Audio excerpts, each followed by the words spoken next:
Hello, everyone. Welcome to the weekly show of Classroom Without Walls.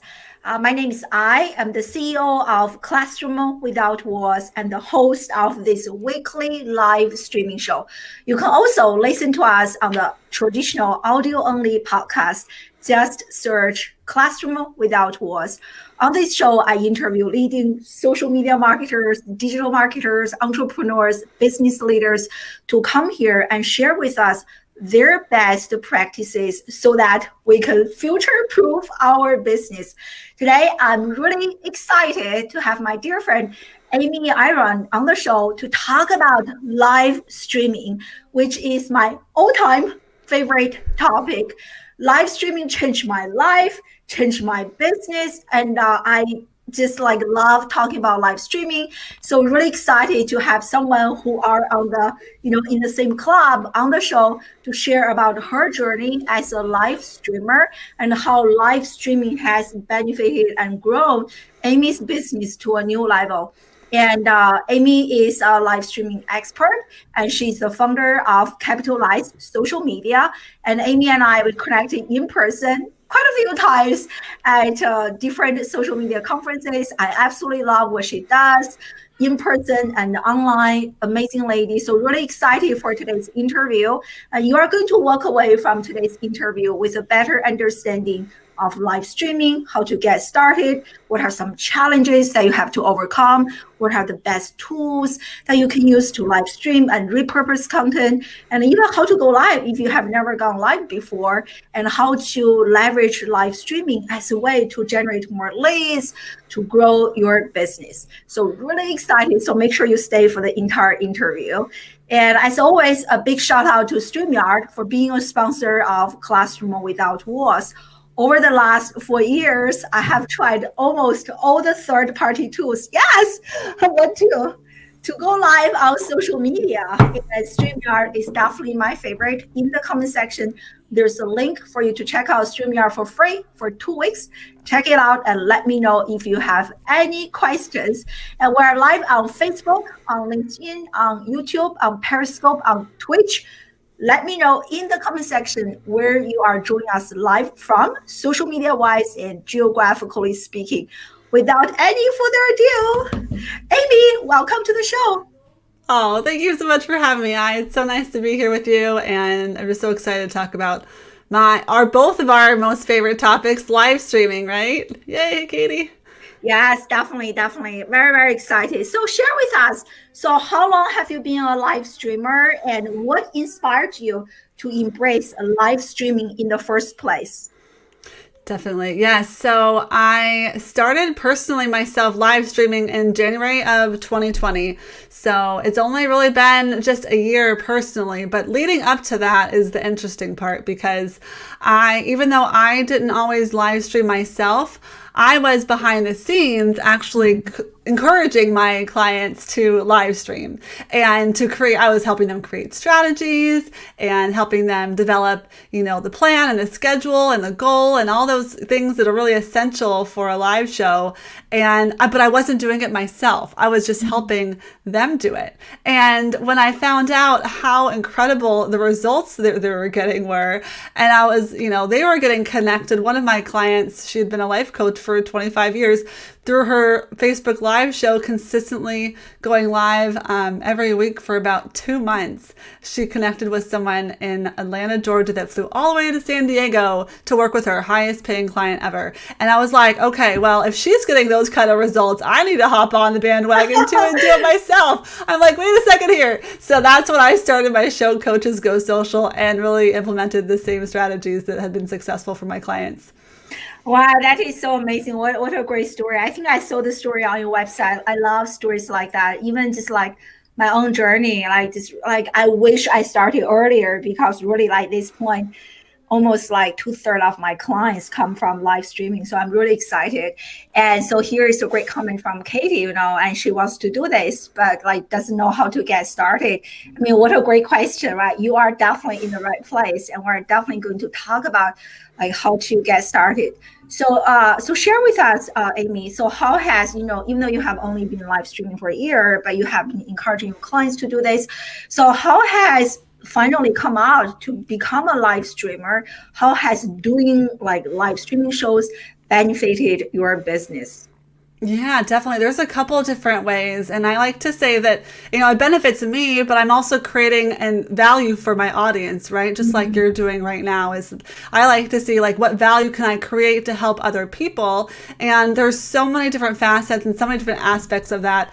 And the biggest thing that I see as a benefit personally for me now is that because people see my show, they see me as an expert and as authority in video live streaming, and then they invite me onto their shows, they invite me into their groups, and it's opened up this huge door of opportunity to be able to get exposed completely organically to other people's network. And that kind of strategic partnership and those business relationships far supersede anything, in social media. Those are the connections, those are the relationships that you build that are, almost immeasurable. Those are the things that really will pay off time and time again with those connections. Just like, you and I met a couple of years ago, and we have this opportunity now. We stay connected, and I love watching your show and seeing all the amazing things that you're doing with Classroom Without Walls. Like those kind of things, those relationships is what business is built on. And I think that's what the doors that live streaming has opened for me. And of course, connecting my audience members to the guests that I have to open up more doors for them as well. Yeah, totally. I love this. I can definitely relate because, as entrepreneurs and business owners, we have to promote our business anyway. And live streaming, it is such a great way to promote your business without promoting, as you mentioned, because you're teaching, you're sharing value. The content itself is building trust, is doing the marketing for us. And that's why, even though Amy and I were just talking about this before we went live, like how much work this involves, it is so worth it, right? So share with us, on the other hand, what are some challenges that you had to overcome to finally, do the plug and yes, I'm in, I'm doing this, I'm going live. So if you remember, can you share with us some of the specific challenges that you had to overcome? Yeah, it's a really good question. And a lot of people can probably relate to this watching right now. But I actually was afraid to speak on stage and on camera about 2 years ago this time. And I was getting, locally, of course, when we could do speaking events locally, I was getting to invited to talk on stage and talk about social media and give my tips and advice and all this. And I was like so scared. I'm like, I just, I got nervous and I got sweaty and my heart was racing. And I was like, what am I going to say the wrong thing? And at that time, it was right around the time that I was thinking about starting my own show. And I'm like, oh gosh, I'm nervous about that too. And then one day, literally, and this is how it happens. You think about how people, make that leap to success. One day I just decided, I'm like, I'm not going to be scared anymore. And I'm going to do everything that I can. I'm going to throw every resource out there to this particular goal to get past my fear of public speaking. And on video, it was everything. And I did it within about 6 months. And I'd say it doesn't have to take you that long, but the key is to make that decision. And that decision is, do the results matter more, or does my comfort level matter more? And you have to look at, as a business owner, okay, these results that I want to get are way more important than keeping myself in my comfort zone. And then when you get that balance, that's when you just got to go for it. No, yeah, that's so true. I mean, I feel like everyone kind of go through a similar journey. I mean, even for me a few years ago, even though I had been a teacher for so many years, the only thing I feel like the only thing I was good at was talking. And it still took me lots of courage to finally decide to embrace this live component, being in front of the camera. When I look at my very first video, live streaming from 4 years ago, I was like, oh my God, disaster. But I almost wanted to delete, but I never deleted it because I want to show the journey from where that to here definitely takes lots of courage and practice. Yeah. So here is a great question from Katie asking, live streaming versus podcasting. Which one do you prefer? Great question. Yeah, I think that's, it reminds me of what you do with your show. Is that, if you're on Facebook, the best quality content you can put out is live video. Facebook Live is going to promote it more. It gets 6 times more engagement. And in fact, I just listened to a presentation through social media marketing workshops that was been going on this last couple of weeks from Mari Smith. And she presented an interesting stat that only 0.8% of content that's shared on Facebook is Facebook Live. So there is a gigantic opportunity for you to be streaming on Facebook and not being, not having that opportunity to be one of very few people, I should say, that's doing it. And the thing is if you look through your news feed and you see video after video, it makes it seem like there's a lot of people live streaming, but that's only because Facebook is boosting that content because they want to boost that connection. And that's where live video really creates that connection, that vulnerability, that realness, that you can connect at a real time. That's why you're seeing it. But if you started to live stream, your live streams are going to pop in there too. As far as podcasting, having a live show just like you can easily repurpose that into a podcast. So not only are you leveraging the fact that you're doing live video and boosting your content there, you're also giving that content, a lot more life by putting that into a podcast and, putting all the pieces together to make that happen. So you can really do both at the same time, which is what I recommend for sure. I don't do that personally, but it's definitely something in the back of my mind that I want to do. But if you're definitely considering a podcast and you're already on Facebook, I would start out with Facebook Live and then repurpose that into a podcast for sure to leverage both platforms. I love that answer. I mean, I really don't have much to add. I so agree. And even I was doing some research earlier regarding content creation, just like we feel like everyone is online, but among the entire internet population, only 1% is actually content creators. And out of that 1%, 90% are lurkers. 9% are actually contributors, commenting on other people's content. Only 1% is a content creator. And out of that 1%, even fewer, as you mentioned, are actually embracing live video. So, I mean, it's an oasis, right? The opportunity is huge. Everyone should definitely embrace and jump.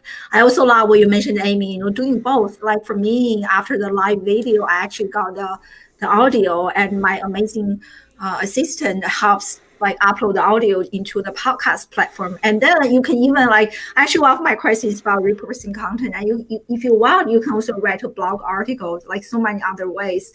So I want to ask you, you mentioned Mari Smith said that going live on Facebook, is there a difference between like you and I don't know if you do what I do, restreaming. Is there a difference between restreaming to Facebook and LinkedIn different channels versus going live natively?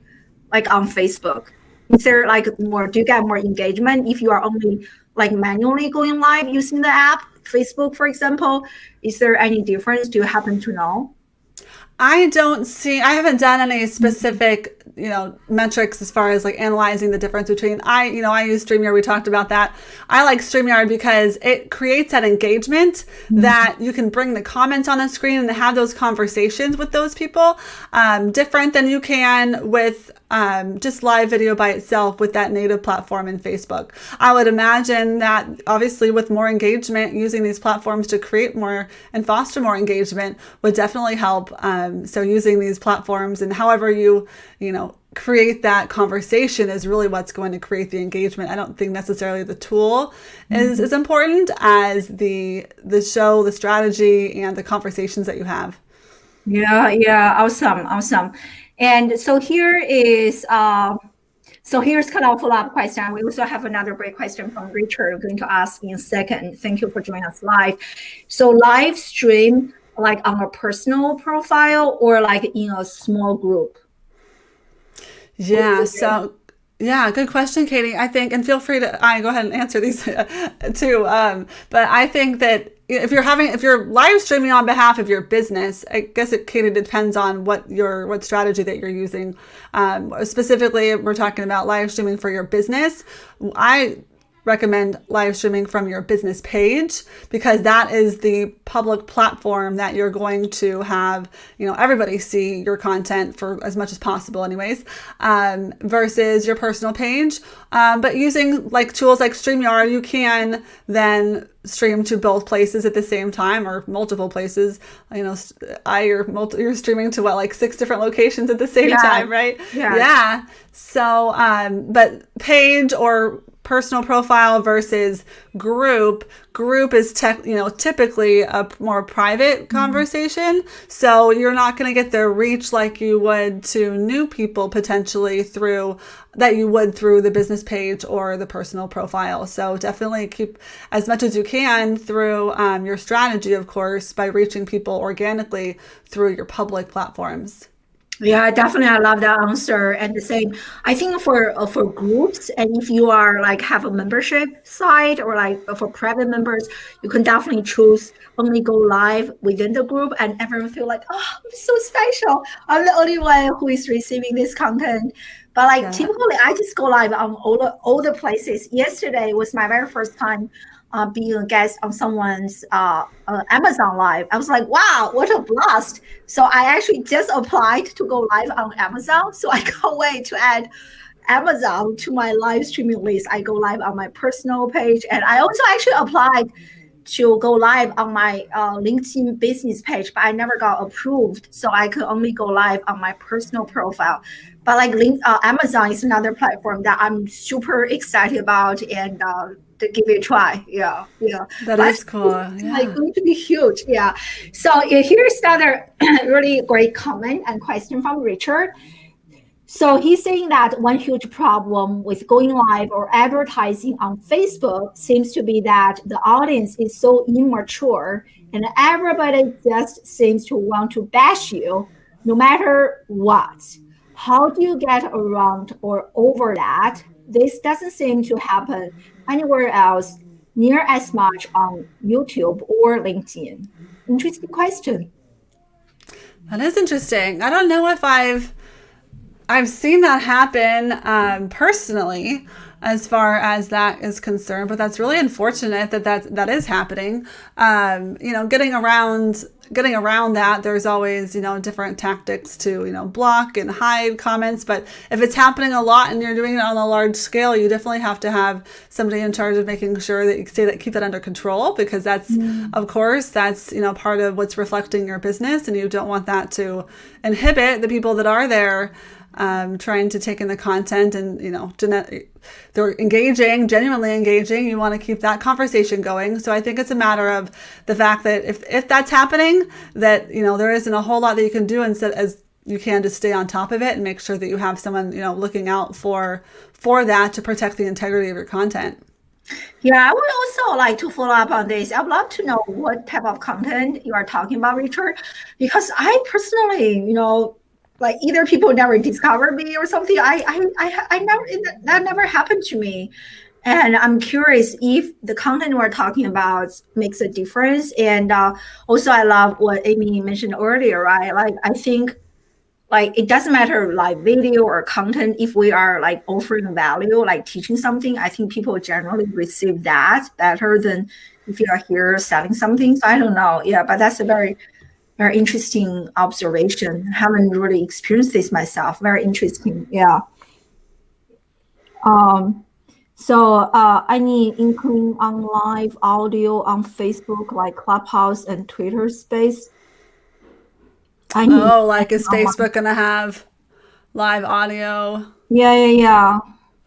I've heard that it's in the works. Facebook always likes to stay, in the. I heard of that from Mari too, that there's something coming down the pipeline that Facebook wants to stay competitive, of course, and test out something similar. I like to use each platform for what it's really, intended for and what originally it was formed for, right? Like Clubhouse is great for those audio conversations. Mm-hmm. And then if everybody has audio on all the platforms, then, what's the draw to Facebook and what makes Facebook different than, Clubhouse. So long story short, I think that, I'm sure Facebook is going to come up with some kind of competition to Clubhouse, but I think it's good there. And I think Facebook's great for video. I think that's what Facebook does best, is bringing people together using video and groups. Those are the two things that I think Facebook does the best. Yeah, I love that answer. It is so interesting that all the social media platforms are just copying each other as opposed to due to FOMO, right? We have that too. But I think what they do is that they should like try to innovate beyond what is already available. Like Twitter Space. I don't know. Have you ever checked out Twitter Space, Amy? No, I haven't. It's just like, it even looks like Clubhouse. I was like, what's the innovation? Like, just like different circles, you request to join a name, you just listen, hear the audio. And I was like, what's the difference? Like, what's the point? I just don't get it. I love how you mentioned, like just be you, like build your own niche and just be like doing that. I love it. Yeah. And even like now we have stories on all the platforms. Like seriously, who has the time to create like native stories for every single social media platform? Do you do it? No, I'm not a huge fan of copying content over to each platform because I really think that they need to be customized and have an individual strategy for each. But I am guilty of creating Instagram stories and sharing them to Facebook all day long because that saves me time, number one. Number two, I actually have two different audiences. It's even funny, like yesterday I put a story up on Instagram that was a poll. was in the bookstore trying to pick out my next book that I wanted to read, and it was a Simon Sinek book and the 4-Hour Workweek, the two different books. And when I had posted this story, the poll on my Instagram, everybody on Instagram preferred the 4-Hour Workweek. But then I posted that story, it copied over from Instagram to Facebook, and everyone on Facebook wanted me to pick this Simon Sinek book. And I was like, oh, that's really interesting. So you've still got two different audiences there that you can reach. But that is really the only place that I would copy content. You really want to have, to be on a platform, have the time to engage and not just be putting content left and right. You got to have a strategy behind it for sure. Totally. I mean, like, yes, I think in theory, we all know that, right? We all talk about it, but in reality, if you don't have a huge team, like, Gary Vee, all those like big name content creators out there, it is so hard. I'm also guilty. I'm even worse than you.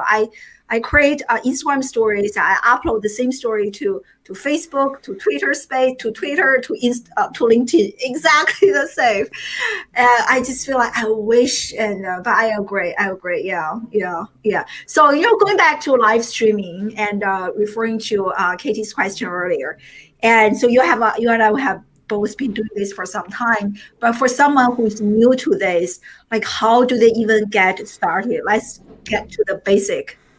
Yeah, definitely. I actually have a little PDF guide on this, my beginner's guide to live streaming.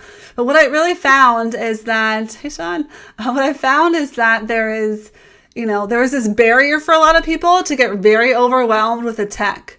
And it can be very, very overwhelming. One of my good friends is Stephanie Liu, and she's all about the tech, and she knows all of the different tools and have the newest, latest thing. She's so techie, she can figure it out in a heartbeat. And there's a lot of people out there that are, high end on the tech that can implement those things. But when it comes down to it, when it's just kind of you and me and we're trying to create a strategy for our business, it's really important to keep it simple. Mm-hmm. And that's why the beginner's guide to live streaming, I just basically list out the software, the hardware, the lighting, the camera, what your background should look like, all the basics that you really need, because it can seem really overwhelming at first. We're like, I gotta have all these things set up, but really the first step is just to do it, just to get past that kind of mental block that, like what if. Once you jump in there and do it, you'll realize, oh, this is really cool. And then you can tweak little things along the way. So it's definitely just something to go for. If you're thinking about it, that means you should do it.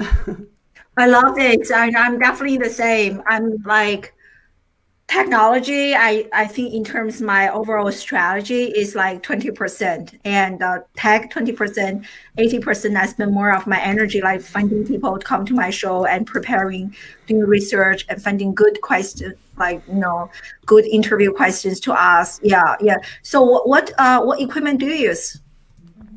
I use my AirPods. which are wireless.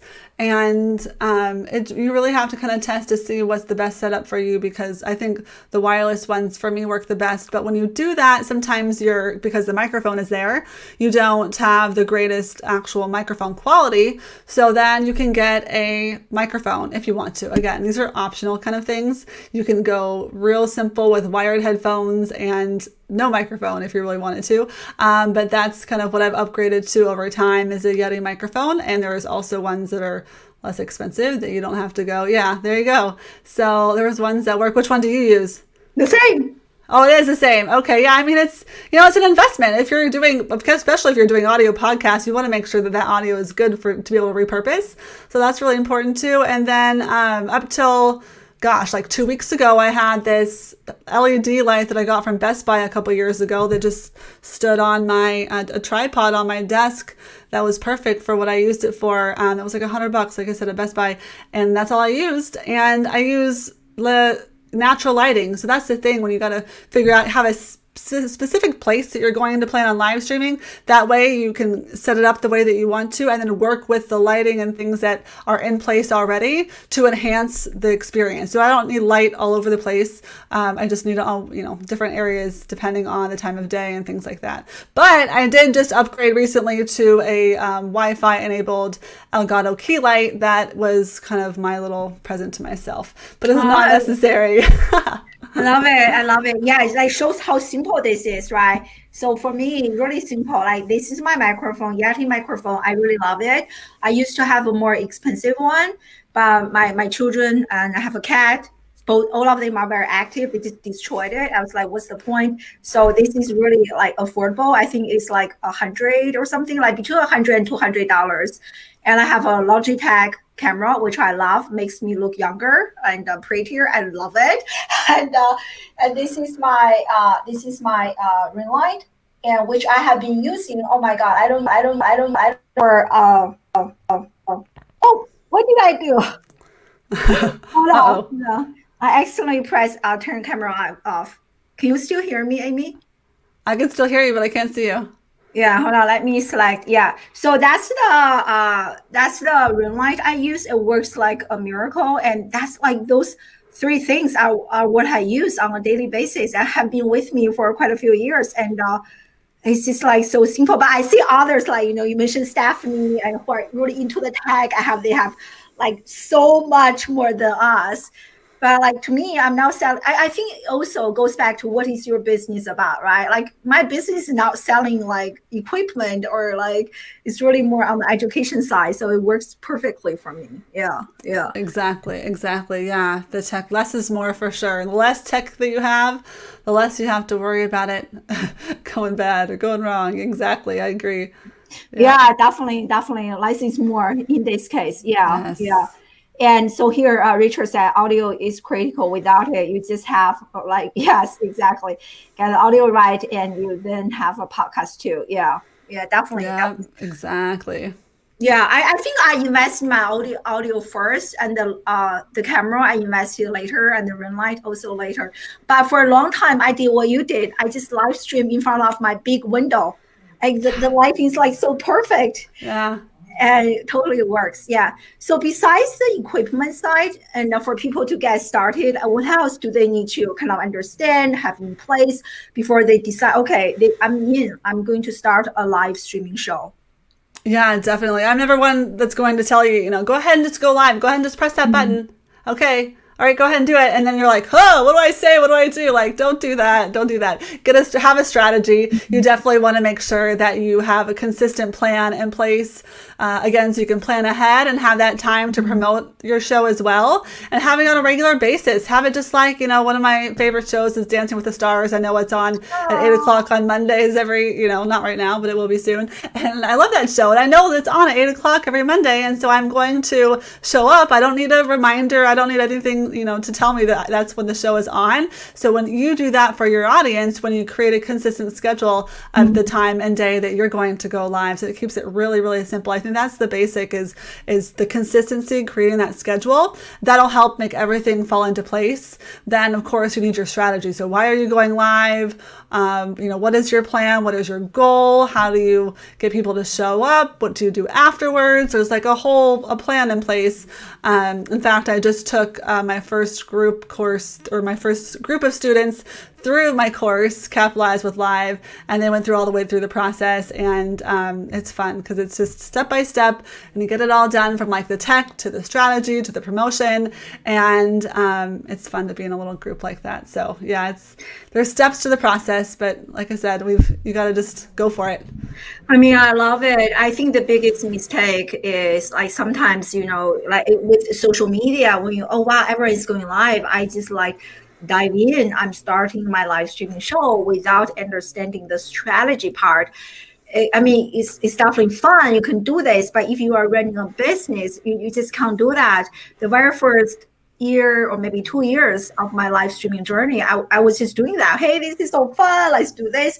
I wasn't running a business, and so I didn't get any money or out of it, but I really enjoyed it. But now I leverage this as a tool to grow my business. It is a completely different game. It's a completely different game. So I love that. Is so important. I think if one can work with a coach like you, that can save so much time and money. I'm such an advocate of working with coaches.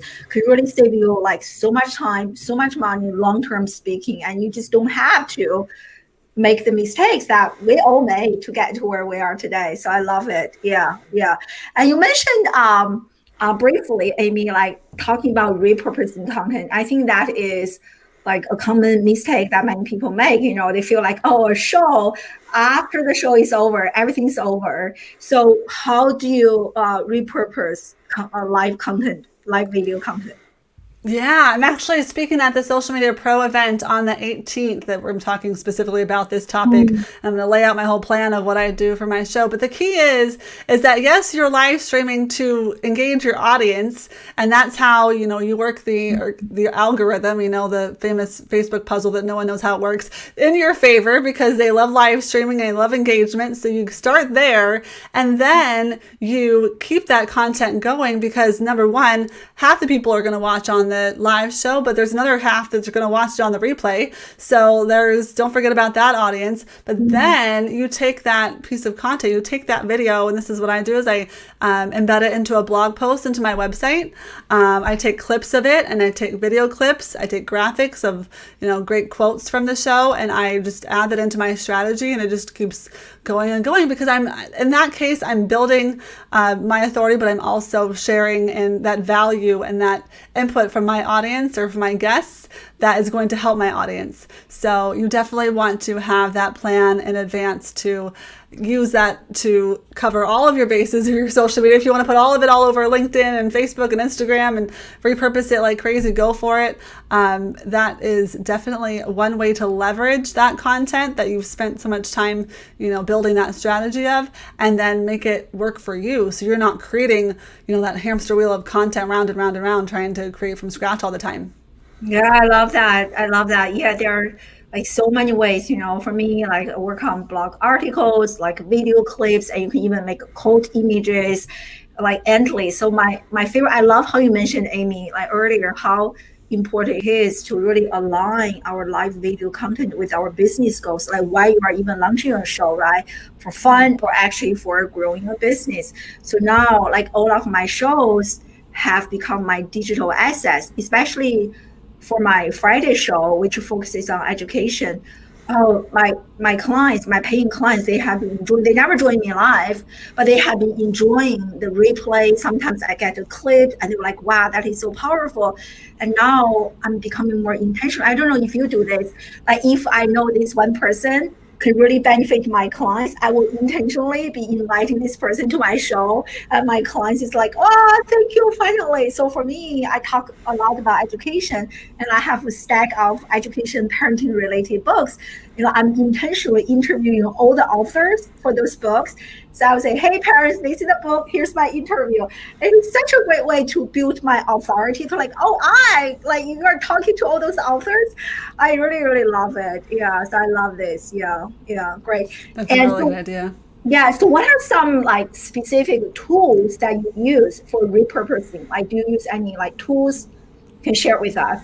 Yeah, my show, Coaches Go Social, that's on my page, Capitalize Social Media. That is where I live stream. I am actually sponsored. That show is sponsored by Wave.video, and not just because I love them, because I do. It's because I use the tool almost exclusively for all of my video editing. So you can make little quick video clips. I have my intro video that I created that way. Basically, all the editing that I do is using the tool Wave.video, and it just makes it really easy with all of the tools and things that you need. It can easily add captions automatically to your video. That's one of the new features that came out recently. So it's really an all-encompassing tool that helps you with taking, little clips of the video and just repurposing it in a really nice manner. So that's one of my favorite tools. Otherwise, I'd say that I leverage my team to help me as well. So writing the blog articles and things like that to do a lot of that for me. Can you mention the name of the first tool again? I want to make sure I got it. Oh, Wave.video. Oh, okay. Yeah. So I didn't know that they also added the caption feature. Yeah. It's auto captioning too, so it recognizes automatically what you say in the clip. And Wow. yeah. So it's almost like iMovie or Camtasia, whatever we use, but this one will automatically generate. So you can get a clip right out of the entire live video, and then you can resize it. You can add emojis, different things, and there's like auto captioning. Oh wow, that's awesome. Yeah, exactly. I can add the link that I have, my affiliate link too. You can use it for free to create 15-second clips just to play around with it. Yeah, And share then the that link. way, yeah, so that way you can play and see what you like, and then you can create Instagram story videos that are 15 seconds long too. Yeah, and also, oh yeah, so thank you for sharing the guide. So I'm going to also share the guide. Alexander, maybe you can share the guide in the private chat in different social media channels, so everyone can check out the social media beginners guide, and also the link. That would be great. Yeah. Yeah, I used to Yeah. use it. I need to go back to check them out and refresh my skills. Yeah, So they this keep is adding new one features. tool you really highly recommend, right? Great. Yeah. Here it's a question that I missed earlier from Richard, and he said that he ran a show for 5 months last year called Business Heroes Weekly on YouTube. But it was just as during the pandemic when the lockdown just happened, but then the audience vanished as everybody started streaming. And so now he's looking to start a new collaborative show. So I think this is a good question. So how do you maintain like this active community, right? Like showing up is one thing, but how do you build a community that they will continue to come back to support you to watch the show? So any tips that you can share with us, Amy? Yeah, that's a really good question, because that's part of why you want to live stream, right? To create this community of people that do come back, that see the value in what you have to do and what you have to say and the value that you bring. What I did shortly after I created my live show was I created a Facebook group, and then that Facebook group is called the Consistent Content Club. So it's basically people that are interested in what I have to say, and are coaches or service-based entrepreneurs that are finding what I have to say valuable, as well as my guest. I invite my guests and I invite the audience into that group, so that way that we can all collaborate and really continue the conversation over there. And then they look forward to being able to see the next shows on the public platform, but then can also connect and collaborate in that group environment together as well. So it's really a good complement from live streaming is having that group kind of conversation to convert to. Yeah, have a community to accompany the live content. I love that. I personally am so bad at running communities. I tried so many times to create a Facebook group. I killed it every single time. It's just like, yeah, but I think this is such a great idea. If you can do both, that can really help maintain the momentum of the show. So how much in advance do you actually announce and let your community members know that those are the upcoming guests? So do you how often, how much in advance do you inform them? Yeah, I at the bare minimum, 7 to 10 days is when I create my Facebook event and start promoting. But if I can get it up sooner than that, I will. Like by the end of February, I had like both of my shows in March up and running as far as events go, so people can mark their calendars and they can plan for it. So it just depends on when the guest is able to commit, of course, and how long in advance you can get all that going. But the further that you can, in advance that you can, obviously not like 3 months in advance. I think that's a little too far, but like a couple weeks or so in advance that you can kind of go, because creating a captivating title for people that are really interested and that hook that understands what's in it for them. That's what's going to get them to show up. So the more notice that you can give them to show up, the better. Yeah, I love that. I mean, I'm so bad at this. And this is something I really, really need to improve because my show is actually booked out until May. So there's no excuse for me to not announcing. But right now I can just be honest with you. I don't even know who is coming next week. So I need to be better at actually look at the calendar, plan a little bit more and to look at and actually inform my audience ahead of time. Do you use something? So when you share a specific show, so do you just schedule all of them on Facebook or LinkedIn all in advance so you can give them a specific link, or you trust that your audience will actually put the event manually on their own calendar? So how do you approach this? Yeah, I start with the Facebook event because you can schedule that as far in advance as you want. And then StreamYard lets you schedule your stream 7 days in advance. So that's when I will schedule the StreamYard the week prior. And then when I do that, it posts on your page and gives you a link. And then that link allows you can create a specific link directly to that page for people to just show up. And then I create a short link to that and promote that short link. But I saw that you use Eventable, and I use that as well for other things too. So it's just a matter of putting all the pieces together to make sure that people have it on their calendar to show up. So that's definitely a great idea too. Yeah, I love using Eventable, and it has really also been helping me grow my email list, just like from running the show, even though I'm not really a good planner at all, has already given me a few hundred people on my email list just from the live streaming show. Really powerful. I highly recommend everyone check it out. So what I should be doing is that I should be creating a link for at least for this month, right, March, so people can schedule. You inspired me. I'm going to do this. If I'm not doing it, I'm asking my assistant to do this. To actually create the link so people can actually check it out, can plan ahead of time. So thank you for the inspiration. Yeah. So here's a great question from Mike. Thank you for joining us live. With the groups, what is the ideal size for some of his stream events? And he has tried panels, less than 5 presenters, and have had large numbers, like over 50 people, trying to strike that balance. Do you have any suggestions? Is there an ideal number for a Facebook group or maybe LinkedIn group or just groups in general?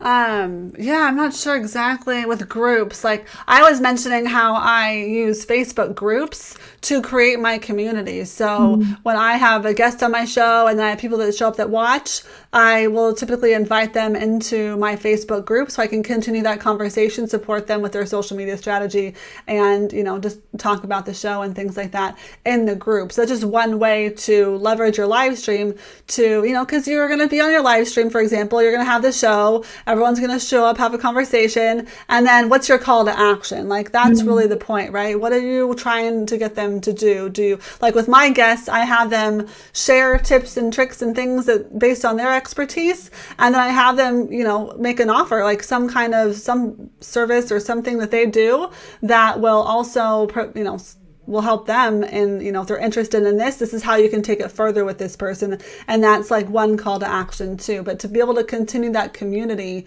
is bringing them into the Facebook group. I don't know if you also mean like for streams, as far as panels. I know for me, I usually just have one guest like I is doing here to have that conversation. And then, but if you do have multiple people on a panel, it's a lot to coordinate if you have more than a couple people on there. So it's just a matter, and it's not bad. I think it's just a matter of what your strategy is and how you organize it. And I think it could be great if you have multiple people on there at the same time. It just depends on what you're able to kind of make happen. Yeah, I mean, sometimes I find that it is challenging to schedule two people. Like I can only imagine, like coordinate the schedules of five people.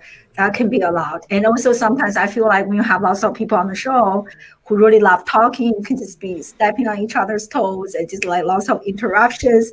It's really hard to, like, I feel like in-person panels is a lot easier to moderate because somehow you can read like nonverbal cues. But for online ones, sometimes can be like, I don't know, maybe I'm just not very skilled. It can be like challenging sometimes to moderate everything and to be really good at reading the nonverbal cues, who is going to speak, things like that. Definitely it's a different skill. Yeah. It's definitely something you have to plan for, right? Knowing like if everyone has like one question or like one topic they'd want to talk about, like identifying who that is and making sure the moderator does that, moderates it. Yeah, it's definitely a little trickier online for sure. Yeah, definitely. So earlier we talked about, the tools that you use for repurposing content. How about for live streaming itself? Like what do you use to go live? Any like tools that you use to go live? I just use StreamYard. I really like StreamYard because it's super, super easy. When I first started, helping my clients live stream, I'm like, I need the simplest one to be able to just get them to get online and do it. And, you can do that through you can live stream through Facebook, through their native tool, but you can't bring on guests unless you use a third-party tool. And that's pretty much what I primarily do, is bring guests on. And so that's why StreamYard makes it super easy. It's web-based. You don't need any other technology. You just give them a little link and they pop right into the green room, and then you hit live.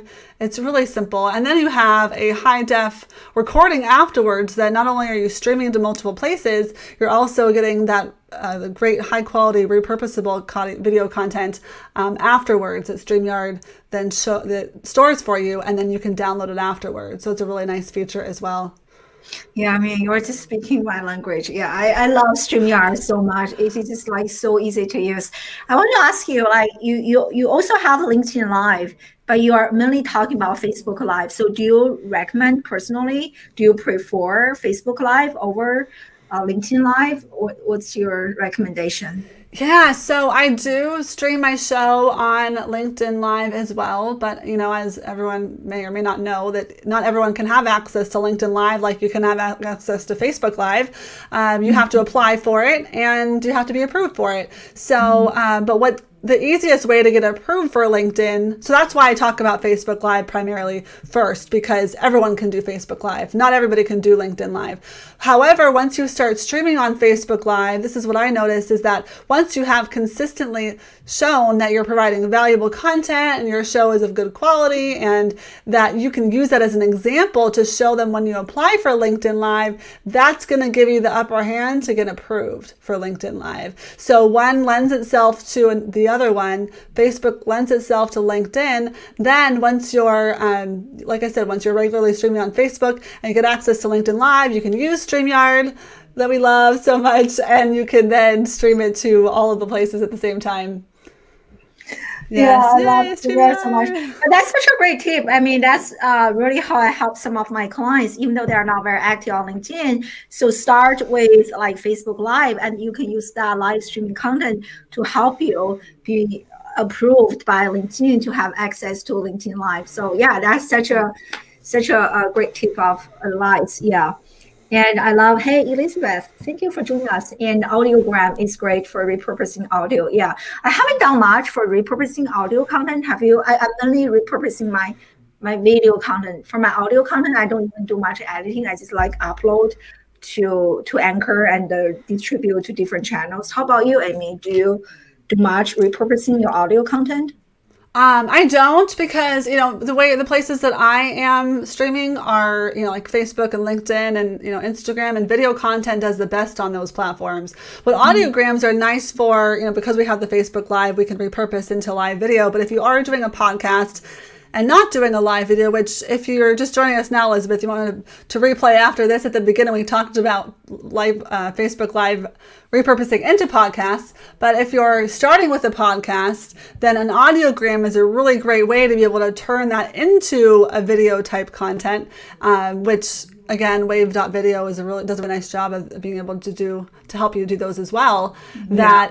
That is a great place to do it. So repurposing the video, if you have it first, that's the best way to go. But if you're just doing the podcast, repurposing that and using it for audiograms is a great idea too. Yeah, I definitely saw those videos of audios on different social media platforms. Like you can see the waves of the voice, and I love that. Very, very good. Yeah. I personally, what do you prefer, Amy? Like if I could. And also, this is where my education background comes in, like what I learned, in terms of knowledge retention. So if you can actually combine audio with visual, actually the knowledge information retention is a lot higher than if you are only listening to something. And that's kind of a big reason that I stopped listening to audible books, because it's very hard for me to return information for deep learning purpose. I can enjoy the story. If it's a fiction, I have no problem enjoying it. But for the sake of learning, I have to actually see it and hear it and take some notes at the same time. Because of that, I actually prefer to watch and listen, activate more senses. How about you? I'm curious. Yeah, I'm the same exact way. And when you were talking, it was making me think of Clubhouse, how I started in Clubhouse at the beginning of December and got in kind of earlier. And, I liked it for a little while. And then I was like, I couldn't put my finger on it. Why can't I engage as much on Clubhouse as I can on these videos and when I see faces and things like that? It's because it only engages, like you said, one of your senses. And the more that you can engage, the more it's going, and from your background in education, I'm sure you have stats on this, is I would imagine the more senses that you engage, the more you're going to retain too. And that's why I think I kind of had a difficult time with Clubhouse. Yeah, the same here. Yeah, definitely. Like Clubhouse, Audible books, I'm just like, no, I just can't get much. So really, ideally, the more senses you can activate, the better you can return the knowledge. Looking, hearing, writing things down, and feeling emotional about this. That's really how you learn. You want to activate all the senses. Yeah. So what a great conversation to wrap this up. And as a live streamer, right? So even though right now it's March, I still want to ask you about your predictions. So what are some of your predictions for live streaming, given that you have been attending and helping at this social media marketing event? So share some predictions and trends in terms of live streaming you can share with us. Yeah, definitely. I've been to a lot of conferences and a lot of events over the last 6 years that I've been in social media, and every single one has always said, video is the future. Video is the future. Video is the future. So and every year, the next, that's just what every new platform that comes up, it's some kind of video. So I'm surprised to see that Clubhouse is coming in. That's awesome that, they're kind of leveraging the audio, but video, the best thing you can do with content, with your business, and to harbor that connection, to really build that trust, is creating a strategy for video, whether it's Facebook Live, whether it's YouTube, however you go about it, you're definitely ahead of the game and able to create those connections and that trust when you leverage video and integrate into your overall marketing strategy. That's the biggest thing I can say. Yeah, I love it. And also, I think besides helping our business, because I see we have a few parents here, I feel like even like you mentioned earlier, right? You didn't really feel confident, but doing this has really boosted your confidence. The same thing. And I heard so many students share with me, because I work with every student to launch sometimes a podcast or sometimes a live show, but it's so incredible to see how much more confident, how much better their public speaking skills has improved as a result of embracing especially video content. So I think besides helping us, as a marketer running our business, but just as an individual, personal or professional development, live video has helped me so much. My public speaking, my interview skills like just improved so much. Did you notice the same thing for you, Amy? Oh, absolutely. Yeah, Mm. like if you see the intro of my show I created in the middle of last year, it's like a little clips of a bunch of interviews that I did, and you can like see the progression of, how my background like morphs into it and how my lighting gets better and how the quality overall gets, and you can see like the confidence level too. It's just incredible. So just taking that action and taking that step, the doors will just open up so wide, and you will just, it's hard to imagine not knowing what it could be and the possibilities. But, take it from me, take it from Dr. I, that, if you're thinking about it, it's definitely something that you should move forward on and just leverage it and take advantage of it. Yeah, awesome. What a great way to wrap this up. Thank you. So do share with us. I have your website here. Like, where can people, you mentioned that you have a course or a few courses. So share your course with us. Where can people learn more about you, from you, social media handles, all the good stuff? Yeah, you pretty much can find me all over social media except for Twitter. I'm on Facebook, Instagram, LinkedIn, Amy Airom. You can learn all about the programs and the services that I offer on my website, capitalizesocialmedia.com. Awesome. Any Yeah. parting piece of advice? Last word? Oh, I just thank you for having me. It's just great to geek out, on this live streaming topic because it's just so near and dear to my heart. And I'm just so impressed with the success that you've had. And I'm just glad to be alongside of you on this journey, this Aw. entrepreneurship journey. Thank you. Everyone is inspired by you. Thank you, Patty. And yes, Elizabeth, I can't wait to see more of your video content. I think, in terms of consistency, the reason I launched this live show is because I know I'm going to be lazy. If this is not public, if this is not live, I'm just going to procrastinate just like everybody else. But once you really announce to the outside, this is public, there's no excuse for you. Everyone is waiting for you. You have to show up. So I challenge you, my friend. I think you can do it. Put yourself out there, and so everyone can hold you accountable. Yeah. Thank you for joining us live. Yeah. Thank you, and thank you everyone for joining us live on LinkedIn. And what a great conversation. Thank you so much, Amy, for sharing so much knowledge, insights, and tips with us regarding live streaming. And definitely check out her course and connect her with her on social media and check her out on her website. And thank you so much. And as I said Thank you. earlier, I hope to see you again next week. I don't even know who's calling me, but I have another great guest. And I hope to see you next Wednesday or Thursday for some of you, the same time, same location. And thank you so much, everyone. Really appreciate you. Enjoy the rest of your day. And thank you again, Amy. Thanks. Bye, everyone.